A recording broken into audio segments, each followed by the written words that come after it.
అందరికీ నమస్కారం. ఇక్కడ అరకు ప్రాంతంలో పండించే బియ్యం ఇయి. ఇసుక రవ్వలు అంటారు. ఇసుక రవ్వలు అంటారంటే ఇసుక లావు ఇసుక రేణు ఎంత ఉంటది అంత ఉంటది గింజ. ఉడికాక మళ్ళీ బియ్యం అంత అయిపోతది. ఇది మామూలుగా వాసన కమ్మటి మధురమైన వాసన అన్నమాట. వీళ్ళేం చెప్తారంటే వండుకొని జావలా తాగితే బాగుంటదంటారు. అలాగే మజ్జిగ కలిపితే చాలా బాగుంటదంట. కాబట్టి ఇదేం చేసాం, 1కి 3 రెట్లు నీళ్ళేసి బియ్యం వేసేస్తాం అన్నమాట. బాగా మంట పెడితే మరిగి అలాగే అన్నంలాగా ఉడికిపోతుంది చిక్కగా. ఉడికిపోయాక దాన్ని ఏమి దంపిని ఏమి దీనికి మిల్లి కూడా ఉండదు. ఇక్కడ నేను దంచుకున్న బియ్యం అనమాట.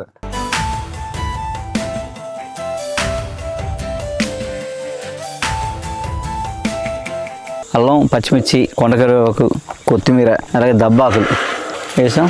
అన్నం వచ్చిన గంజి, కొద్దిగా మజ్జిగ వేసాం. ఈ గంజి ఆ అన్నం కన్నా గంజికి చాలా ఎక్కువ ప్రాధాన్యత ఇస్తారు. గంజి మాత్రం అన్నం కన్నా గంజి ఎక్కువ బాగా తాగుతారు అనమాట. ఇందులో ఏంటంటే మనం నిమ్మరసం వేసుకోవచ్చు. దబ్బాకి ఇది ఇలా నలిపి వేసేస్తే మంచి ఫ్లేవర్ చలవ చేస్తుంది.